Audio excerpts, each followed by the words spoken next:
हाय viewer, मैं वीरेंद्र कुमार। आप सभी का अपने चैनल बीकेसी लर्निंग पॉइंट पे स्वागत है। आज हम सभी देखेंगे कि सिविल इंजीनियरिंग जब कंस्ट्रक्शन कार्य होता है तो वहाँ पे एस्टीमेट क्या होता है। यह एस्टीमेट जो हम किसी भी सिविल इंजीनियरिंग संरचना का किया जाता है, यह एस्टीमेट पहले ही तैयार की जाती है। इसके बारे में आज हम इसका परिचय पढ़ेंगे। एस्टीमेट का परिचय यूनिट फर्स्ट होगा हमारा, और इसके बारे में जो आज हम देखेंगे वह देखेंगे तकनीकी शर्तें, यह कहा जा सकता है टेक्निकल टर्म। कुछ ऐसे शब्द होते हैं जो एस्टीमेटिंग कार्य करते समय अधिकतर प्रयोग में लाए जाते हैं, जैसे हमारा प्राक्कलन। यह टर्म इस प्रकार का है एस्टीमेट कि इसका कई अर्थों में प्रयोग किया जा सकता है। जैसे अगर बात किया जाए यहाँ पे, तो यहाँ पे एस्टीमेट के बारे में कहा जा रहा है कि एक अनुमान काम की प्रत्याशित या संभावित लागत है और आमतौर पर निर्माण से पहले तैयार किया जाता है। यह वास्तव में इंजीनियरिंग कार्य के विभिन्न मदों की गणना किया जाता है। यहाँ कहने का आशय यह है कि यदि कोई सिविल इंजीनियरिंग कार्य हो रहे हों तो वहाँ पे जो प्राक्कलन का आशय होता है या एस्टीमेट का आशय यह होता है कि उस संरचना पे आने वाले खर्च, संभावित कितने खर्चे होंगे, कौन कौन सी सामग्री इसमें प्रयोग की जा रही है, किन किन मदों में कितनी सामग्रियाँ प्रयोग में लाई जाएंगी। ये सब चीज़ें यहाँ पे प्राक्कलन के द्वारा ज्ञात किया जा सकता है। यानी यदि हमको कोई भवन बनवाना है, एक कमरे का कोई भवन हमको बनाना है, तो इस कमरे पे आने वाले सारे संभावित खर्चे, इसमें लगने वाली सारी सामग्री या जो भी मद इसमें है, सभी की मात्रा हम बहुत ही सरलता से प्राक्कलन के द्वारा ज्ञात कर सकते हैं। दूसरा हमारा इसमें है मात्रा सर्वेक्षण। क्वालिटी सर्वेइंग एक होता है और एक होता है क्वालिटी और क्वांटिटी। तो यहाँ पे हमारा क्वांटिटी सर्वेक्षण है, मात्रा सर्वेक्षण। इसमें क्या होगा कि किसी भी कार्य के लिए जो उसमें हमारे खर्चे होंगे, खर्चे किस सामग्री पे कितना हो रहे हैं, यहाँ पे उस संरचना में प्रयोग होने वाले सामग्रियों की मात्रा की गणना की जा सकती है। जैसे अगर यहाँ पे कहा जाए तो कहा जा रहा कि एक इमारत में काम के सभी मदों की अनुसूची, इन राशियों की गणना भवन की ड्राइंग से की जाती है।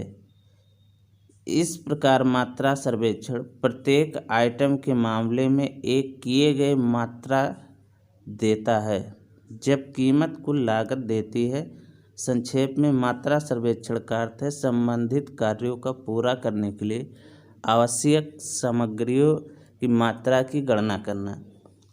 यदि कहा जाए कि कोई हमारा भवन है, एक कमरे का कमरा है, इसमें खर्च होने वाले सारे सामग्री जो भी आते हैं, उन सब की गणना बहुत ही सरलता से हम क्वांटिटी सर्वेइंग के द्वारा कर सकते हैं कि इस सामग्री, कौन कौन सी सामग्री कितनी कितनी मात्रा में लगनी है। इसके बाद हमारा है विशिष्टियाँ, स्पेसिफिकेशन।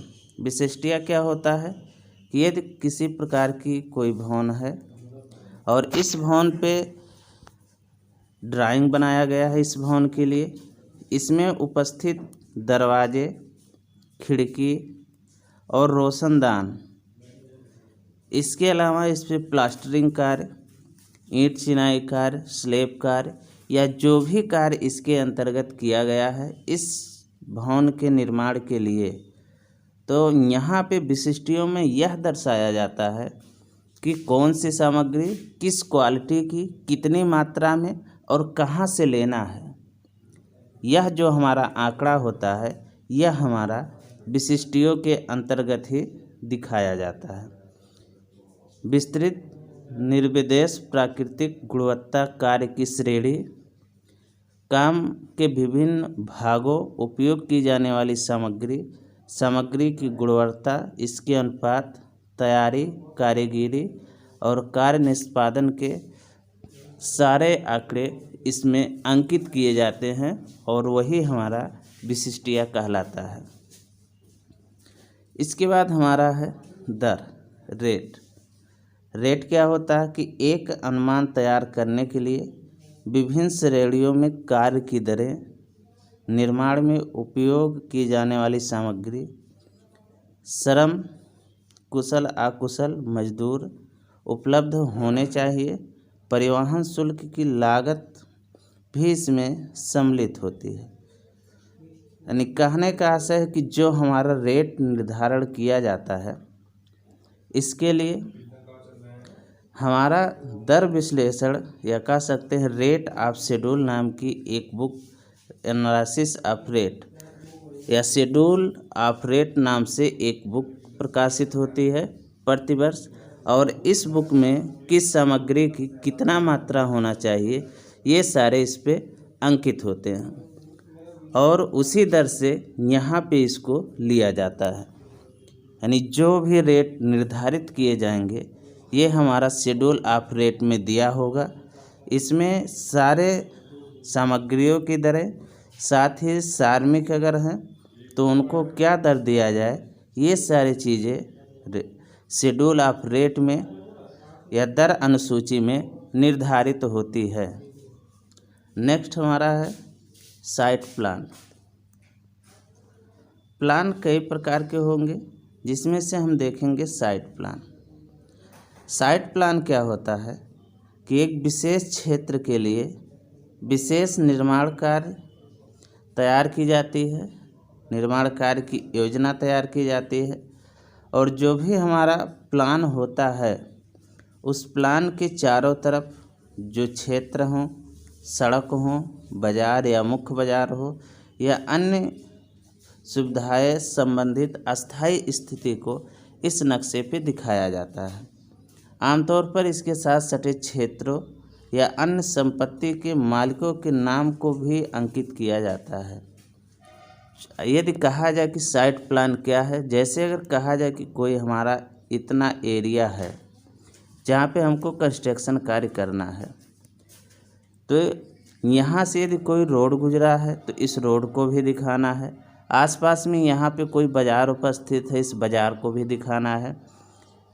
इस कंस्ट्रक्शन एरिया से लगा हुआ अगर यहाँ पे कोई क्षेत्र है, यह किसका है यह भी यहाँ पे दिखाना होगा। जैसे अगर इस तरफ कहा जाए कि 2 नंबर की कोई गाटा है, यह किसका है, नाम के साथ यहाँ पे दिखाया जाएगा। यानी साइट प्लान में क्या होता है कि कंस्ट्रक्शन एरिया दिखाया जाता है कि इतनी दूरी में हमारा कंस्ट्रक्शन एरिया होगा, इसके चारों तरफ क्या क्या उपस्थित है, सड़क कितनी दूरी पे है, कहाँ पे मुख्य सड़क है, ये सारी चीज़ें साइट प्लान पे दिखाया जाता है।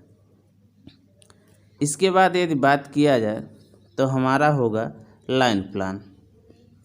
एक साइट प्लान है और एक लाइन प्लान है।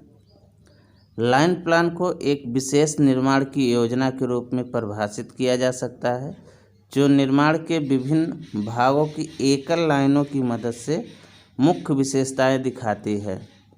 इस योजना पर निर्माण का विवरण आमतौर पर नहीं दिखाया जाता है। इस योजना पर दिखाए गए अंदर और बाहर के मापों में आवश्यक रूप से वास्तविक मापों के अनुरूप होना चाहिए। लाइन प्लान में क्या होता है कि यहाँ पे जो भी मदें हों, दीवार हो या कोई भी कार्य हो रहा हो, तो उसको यहाँ पे एक लाइन के अनुसार दिखाया जाता है। जैसे यदि कहा जाए कि 2 कमरे का प्लान, तो इस प्रकार से यहाँ पे एक लाइन खींच करके 2 भाग में डिवाइड कर दिया गया। यानी यहाँ हमारा एक कमरा ये हो गया, दूसरा रूम हमारा ये हो गया। यानी 2 रूमों का निर्माण इस प्रकार से कर सकते हैं। और यहाँ पे लाइन से दिखाया गया है, यहाँ पे अगर डी लिख दिया जा रहा है, यहाँ पे डब्लू लिख दिया जा रहा है, तो ये हमारे दरवाजे और खिड़की को भी दिखाते हैं। यानी लाइन प्लान जो होता है सिर्फ रेखाओं के द्वारा यहाँ पे दिखाया जाता है, लेकिन इसके अंदर के जो भी माप लिखे गए होंगे वह माप जब दीवार का विस्तार किया जाता है, यानी इसकी मोटाई को भी दिखाई जाती है, तो इसके अंदर का माप यहाँ पे कम नहीं होने चाहिए, यानी जो कमरे का क्षेत्रफल होगा वह निश्चित होना चाहिए। जैसे यदि कहा जाए कि हमारा एक कमरा यहाँ पे ऐसे दिखाया गया है, 2x3 मीटर का अगर है, मीटर स्क्वायर का है, तो जब यह कंस्ट्रक्शन कार्य किया जाएगा तो अंदर का जो एरिया हो रहा है 6 मीटर स्क्वायर, यह हमारा 6 मीटर स्क्वायर किसी भी स्थिति में कम नहीं होना चाहिए। अगला देख लेते हैं, इंडेक्स प्लान दिखाया गया है।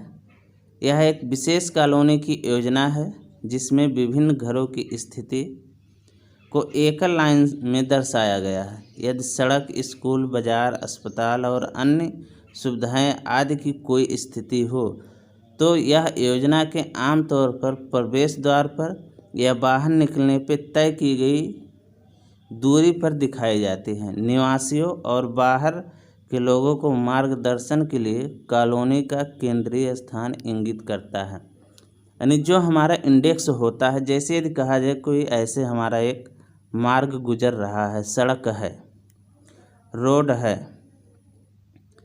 तो इसके यहाँ पे किसका भवन है, यहाँ पे क्या बना हुआ है, यहाँ पे हम एक इस प्रकार से बॉक्स के द्वारा दिखा देते हैं। अगर यहाँ से एक रोड गई है तो ये वाला यहाँ पे भवन किसका है, यहाँ पे भवन किसका है, यहाँ पे क्या बना हुआ है और किसका है, कौन सा चीज़ बनाया गया, जैसे कॉलेज बना हुआ है,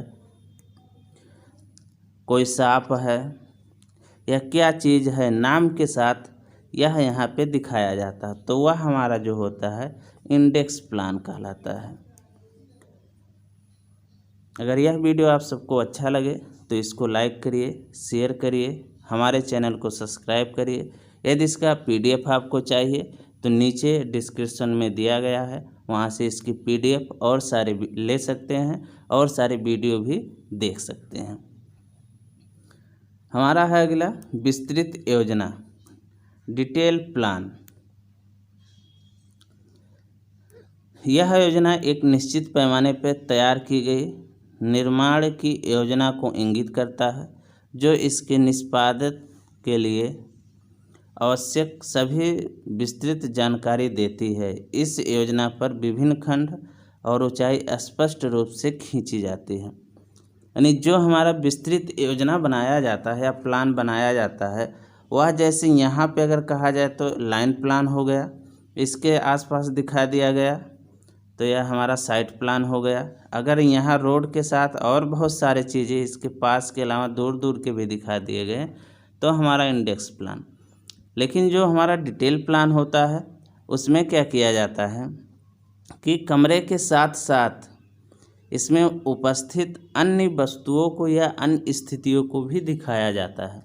जैसे कहा जाए कि इस प्रकार से कोई भवन हम बना रहे हैं, एक कमरे का कोई भवन ऐसे दिखा दिया गया, तो यहाँ पे ये खुला छोड़ा गया, दिखाया गया कि यहाँ पे डोर है और ये दीवार की मोटाई दिखाई गई।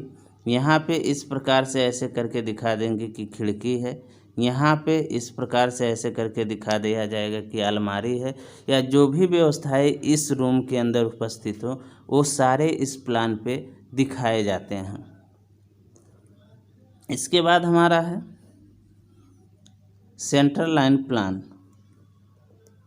मध्य रेखा प्लान। यह हमारा एक लेआउट होता है। जैसे यदि कहा जाए कि कोई इस प्रकार से कमरा बनाया गया है तो जो सेंट्रल लाइन प्लान होता है, क्या किया जाता है कि ये सारे ना दिखा करके इसके सेंटर को ही दिखाया जाता है, नहीं दीवार के मध्य को ही दिखा दिया जाएगा। ये हमारा सेंट्रल लाइन होता है, यानी जो प्लान बनाया जाए इसके सेंट्रल लाइन से बनाया जाए।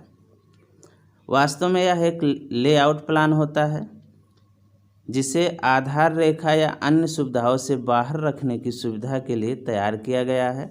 यह आमतौर पर निवासियों और बाहरी लोगों के मार्गदर्शन के लिए कॉलोनी के केंद्रीय स्थान पर प्रवेश द्वार या बाहर निकलने के लिए तय किया जाता है।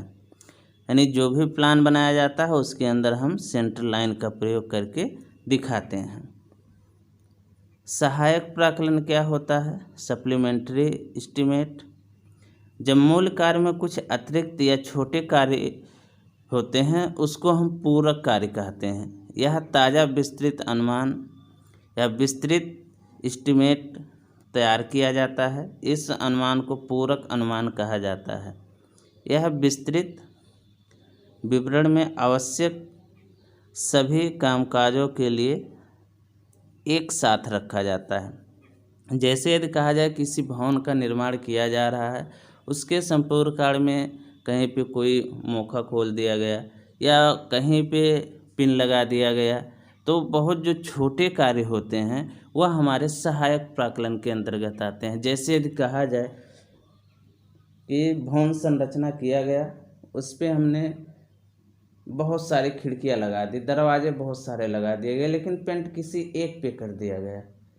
जो हमारा मूल कार्य ना हो करके उससे संबंधित अन्य कोई दूसरा कार्य होता है, यानी जो मद बहुत छोटे होते हैं या कह सकते हैं बहुत कम मात्रा में होते हैं, वह हमारा सहायक प्राकलन के अंतर्गत आता है। जब किसी संरचना के कह सकते हैं संपूर्ण एस्टीमेट तैयार कर लिया जाता है, तब आती है बात एडमिनिस्ट्रेटिव अप्रूवल की, प्रशासनिक स्वीकृति की। क्योंकि अगर कोई संरचना है और प्रशासनिक स्वीकृति नहीं मिलती है तो वह निर्माण कार्य संभव नहीं हो पाता है। तो विभाग द्वारा अपेक्षित किसी भी परियोजना के लिए लागत और काम के संबंध में समक्ष पदाधिकारी की मंजूरी की आवश्यकता होती है, जो पहली बार में आवश्यक है। इस प्रकार प्रशासनिक अप्रूवल खर्च वहन करने के प्रस्ताव में संबंधित प्रशासनिक विभाग द्वारा औपचारिक स्वीकृति को दर्शाता है। यानी अगर हमको कोई संरचना बनाना है किसी कस्बे के अंदर, तो वहाँ पे जो भी प्लान तैयार किया जाएगा उस प्लान की पहले प्रशासनिक स्वीकृति लेनी आवश्यक होती है। अन्यथा की स्थिति में उस भवन को बाद में नष्ट भी किया जा सकता है। इसके बाद हमारा होगा तकनीकी संतुलन। कार्य की दरों और काम की लागत की विस्तृत अनुमान डिजाइन गणना के विभाग के समक्ष पदाधिकारी द्वारा अनुमोदित या आदेश होता है।